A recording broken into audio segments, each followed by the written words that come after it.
पढ़ेंगे बहुपद के। ठीक है, तो प्रश्नावली 3 में जो आपके सवाल है वो है कि बहुपद के मध्य पद को तोड़कर हमको गुणनखंड ज्ञात करना है। ठीक है, तो यहाँ पर हमारे पास ये बहुपद दिया हुआ है। अब इस देखिए आप इस बहुपद का मध्य पद कौन सा है, तो ये पहला पद है, ये आखिरी पद है, मतलब मध्य पद है हमारा 8x। ठीक है, तो जैसा कि क्वेश्चन में दिया है कि मध्य पद को तोड़कर, मतलब उसी से हमको समझ आना चाहिए कि इस सवाल में हमको इस मध्य पद को तोड़ना है। अब किस प्रकार से तोड़ना है, ये नियम के अंतर्गत होगा। तो सबसे पहले हम यहाँ पर देखते हैं सबसे लास्ट वाली संख्या 12। ठीक है, तो जो मध्य पद को हम जो दो संख्याओं में तोड़ते हैं वो ऐसी संख्या होनी चाहिए जिसका गुणा होना चाहिए 12। ठीक है, तो सबसे पहले हम 12 पे ही आते हैं कि 12 जो है वो किन दो संख्याओं का गुणा करने पर हमको प्राप्त होती है। ठीक है, तो जैसे देखो 12 जो है हमको एक तो 12 एकम 12 मिलता है, दूसरा है 2 छक्के 12 मिलता है। ठीक है, और तीसरा है 3 चौक 12 मिलता है। ठीक है, तो हमारे पास ये 3 संख्याएं हैं जिनको आपस में गुणा करने पर, 3 प्रकार की संख्याएं हैं जिनको आपस में गुणा करने पर 12 मिलता है। मतलब यदि 12 में हम 1 का गुणा करेंगे तो भी 12 मिलेगा, 2 में हम 6 का गुणा करेंगे तो भी 12 मिलेगा, और 3 में हम 4 का गुणा करेंगे तो भी 12 मिलेगा। ठीक है, अब ये होता है कि इन संख्याओं में से हम किसके जोड़े को रखें, 12 1 के, 2 6 के, या 3 4 में, मतलब हम इस 8x को किन दो संख्याओं में तोड़े। तो यहाँ पर हमको ये देखना है कि जिन दो संख्याओं का गुणा 12 आ रहा है उन्हीं दो संख्याओं का योग आना चाहिए 8।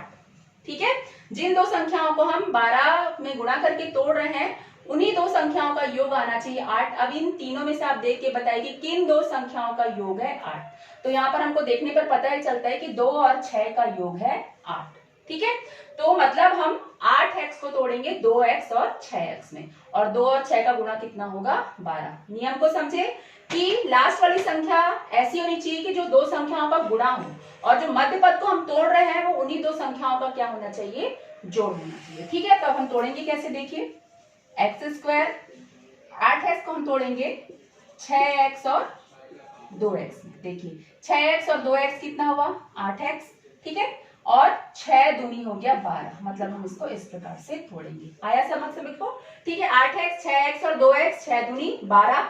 अब यहाँ पे ये देखिए कि सभी चिन्ह यहाँ पे प्लस है, तो जब सभी चिन्ह प्लस होते हैं तब हमको कोई प्रॉब्लम नहीं होती, हमारा हर कुछ प्लस में ही होता है और संख्याओं को जोड़ना ही पड़ता है केवल, यहाँ घटाने वाली समस्या नहीं है। वो दो संख्याएं जोड़ना ही है हमको, और उन्हीं दो संख्याओं गुणा कितना आना चाहिए 12। प्रॉब्लम कहाँ आती है, जहां पर यहाँ पर माइनस होता है। ठीक है, क्योंकि अभी प्लस है तो कोई दिक्कत नहीं है। अब देखिए क्या करेंगे, हम इन दो संख्याओं का जोड़ा बनाएंगे, इन दो संख्याओं का जोड़ा बनाएंगे। ठीक है, अभी देखिए यहाँ पे 4 पद है, 1 2 3 4। ठीक है, तो हम ये दो पद का जोड़ा बनाएंगे, ये दो पद का जोड़ा बनाए। अब इन दोनों में से हम कॉमन लेंगे। अब इस दोनों में से क्या कॉमन आएगा, देखिए यहाँ पर x 2 बार है, यहाँ पर x 1 बार है, मतलब हम इन दोनों में से x को कॉमन ले सकते हैं। ठीक है, चूंकि यहाँ x 2 बार है और यहाँ से केवल एक x बाहर निकला, तो यहाँ पर बचेगा x, हम धन का चिन्ह लगाएंगे।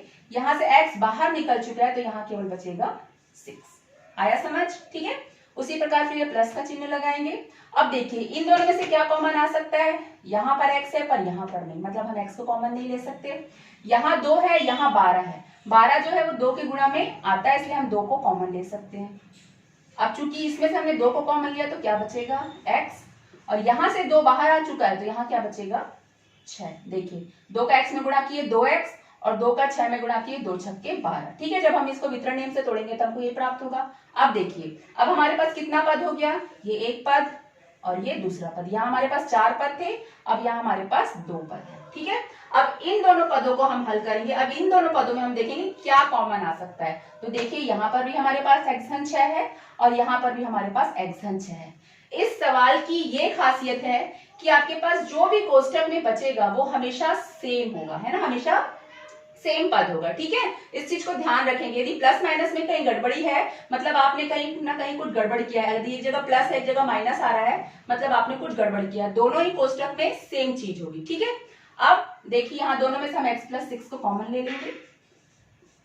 ठीक, अब यहाँ से हमने x+6 को कॉमन ले, तो इस पद में क्या बचा, केवल x, तो इसको हम दूसरे कोष्टक में लिखेंगे, इस प्लस का चिन्ह उतारेंगे क्योंकि हम अगला पद ले रहे हैं। यहाँ से भी हमने x+6 कॉमन ले तो क्या बचेगा, केवल 2। ठीक है, तो यहाँ पर हमारे जो आंसर आएगा, जो इस बहुपद का गुणनखंड आएगा, क्वेश्चन है कि बहुपद के मध्य पद को तोड़कर गुणनखंड ज्ञात कीजिए।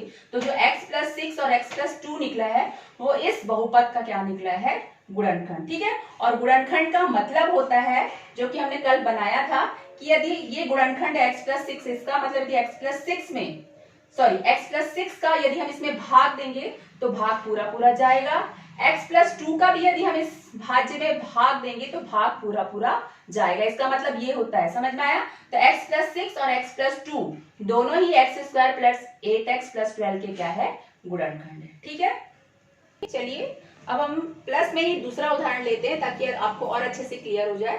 ठीक है, अब देखिए यहाँ पर भी वही है, प्लस ही, अभी मैं प्लस का ही ले रही हूँ क्योंकि डायरेक्ट माइनस का समझाऊंगी तो थोड़ा सा शायद कंफ्यूजन हो सकता है, तो एक और प्लस का ले लेते हैं हम लोग। अब देखिए यहाँ पर हम लोग मध्य पद को ही तोड़ना है, पर कैसे तोड़ना है, ये 24। अब 24 कितने कितने संख्या में गुणा करने पर आता है, तो 24 एकम 24 होगा, ये तो हम सभी जानते हैं। ठीक है, कभी कभी इसकी भी जरूरत पड़ जाती है। एक हम जानते हैं कि 12 दूनी 24 होता है। ठीक है, एक हम जानते हैं कि 6 चौक 24 होता है, या 8 तिया 24 कर लो।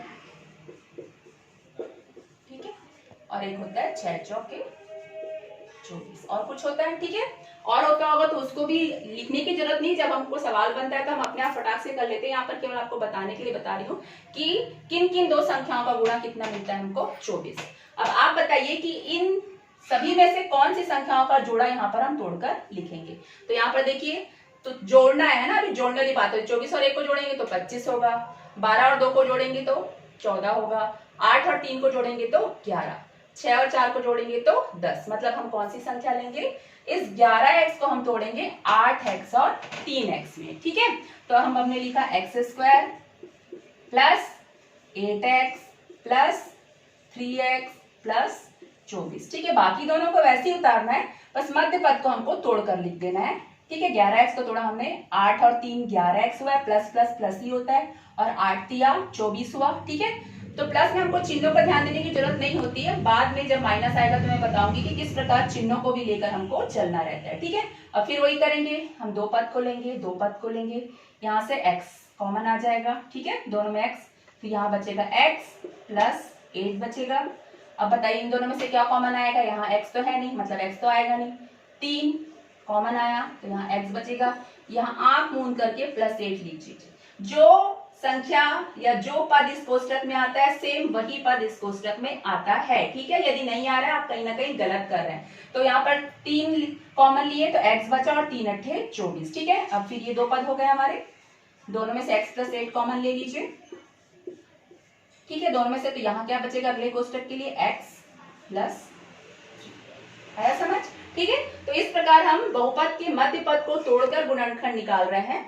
और गुणनखंड का मतलब होता है, बार बार बोल रही हूं, कि यदि इस पद को हम इस भाजक को हम इस भाज्य में भाग देंगे तो पूरा पूरा भाग जाएगा, मतलब शेषफल हमें मिलेगा 0, या x+3 को भी हम इसमें भाग देंगे तो भी पूरा पूरा भाग जाएगा, शेषफल मिलेगा 0। ठीक है, तो ये प्लस चिन्ह से रिलेटेड हमारा सवाल था। अब इसके आगे हम माइनस चिन्ह से रिलेटेड सवाल करते हैं।